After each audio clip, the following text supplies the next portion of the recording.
আমার মনে হয় এরকম একটা জাতীয় কড়াই প্রতিটা বাসায় আছে, আর আমার বাসার কড়াইটা এই অবস্থা হয়ে গিয়েছে। এটা মাঝে মধ্যে এরকম হয়ে যায়। আজকে কীভাবে পরিষ্কার করছি সেটাই দেখাবো। আসসালামু আলাইকুম সবাইকে, কেমন আছেন সবাই? আশা করি অনেক বেশি ভালো আছেন। রান্না করতেছিলাম, হঠাৎ দেখে আকাশটা মেঘলা হয়ে আছে, তো সেই জন্য জানালার পাশে একটু দাঁড়ালাম। অনেক বেশি ভালো লাগতেছিল এবং ঝিরি ঝিরি বৃষ্টিও পড়তেছিল, মানে খুবই সামান্য বৃষ্টি।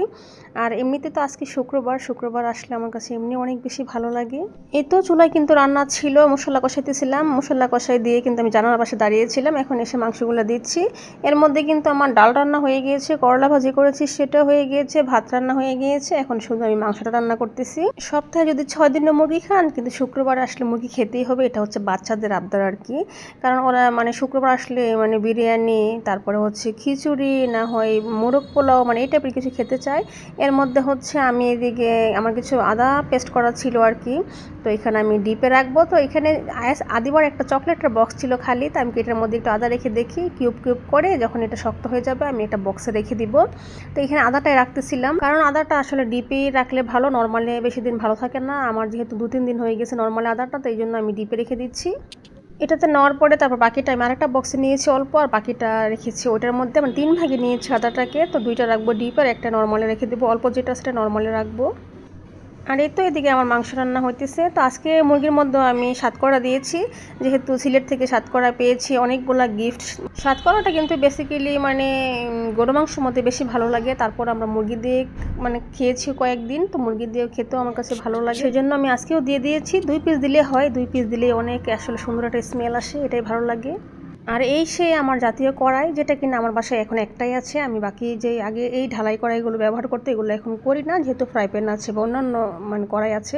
তো এটার মধ্যে আসলে মাঝে মধ্যে ডিম ভাজি বা এমনিতে দরকার লাগে আর কি। তো এটা অনেকদিন ইউজ করার পর এরকম একটা অবস্থা হয়ে গিয়েছে। তো এটাকে আজকে পরিষ্কার করব। তো পরিষ্কার আসলে ঘষা মাজা করার সময় না, এগুলো করতেও পারবো না। তো সেই জন্য জাস্ট আমি রান্না করতেছি এক চুলায়, আরেক চুলায় শুধু চুলাটা জ্বালিয়ে এটাকে বসাই দিলাম।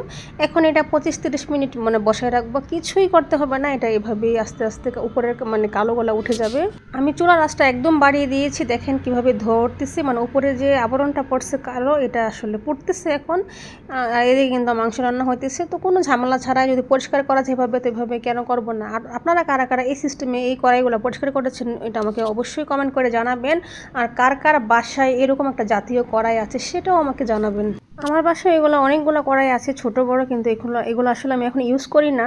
তো এই ছোট্ট একটা রেখেছি, কিন্তু এটা মাঝে মধ্যে এরকম হয়ে যায়। আমি কিন্তু এটাকে আরও একবার পরিষ্কার করে দেখিয়েছি। যাই হোক, এখন আমার অন্য কোনো কাজ নেই, এটা আমি এখন চুলার মধ্যে বসাই দিয়ে আমি আরামসে চলে আসছি মোবাইলটা চার্জে দিতে। আর ফ্যানের নিচে একটু বসলাম, অনেক গরম লাগতেছে। একটু পরে এসে দেখি যে এটা অর্ধেকটা মানে উঠে গেছে, আর একটু পরে আসলাম দেখি যে অনেকটাই উঠে গেছে। দেখেন যে মানে একদম নিজে নিজে এটা আস্তে আস্তে উপরের মানে কালো অংশটা উঠে যাচ্ছে। এই যে চুলার চারপাশে কিন্তু এই যে ভরে আছে, দেখি বুঝতে পারতেছেন যে এটা উঠে একদম সব কিছু পড়তেছে। তো এভাবে আমি 25-30 মিনিট বসে রাখলাম। তো এর মধ্যে আর কোনো করতে হবে না, জাস্ট একটা জালি দিয়ে আমি এটাকে একটু মেজে নিলাম হালকা করে। আর একটু বসে রাখলে আর একটু পরিষ্কার হতো, কিন্তু আমার আজকে আর সময় নাই, আমি এখন গোসল করতে চলে যাব। সেই জন্য আমি এতটুকু পরিষ্কার করেছি। এখন আপনারাই বলুন তো, ঘষা মাজা ছাড়া কোনো কষ্ট ছাড়া যদি এতটুকু পরিষ্কার হয়, তাহলে এটা মন্দ কি, তাই না? এই তো কড়াইটা কিন্তু অনেকটাই পরিষ্কার হয়ে গিয়েছে, আরেকটু হতো, তারপর আর আমার আজকে দরকার নাই। তো আপনারা কারা কারা এই ধরনের মানে এই সিস্টেমে কড়াই পরিষ্কার করেছেন অবশ্যই জানাবেন। ভালো লাগলে ভিডিওটা লাইক কমেন্ট শেয়ার করে দিবেন। আল্লাহ হাফেজ।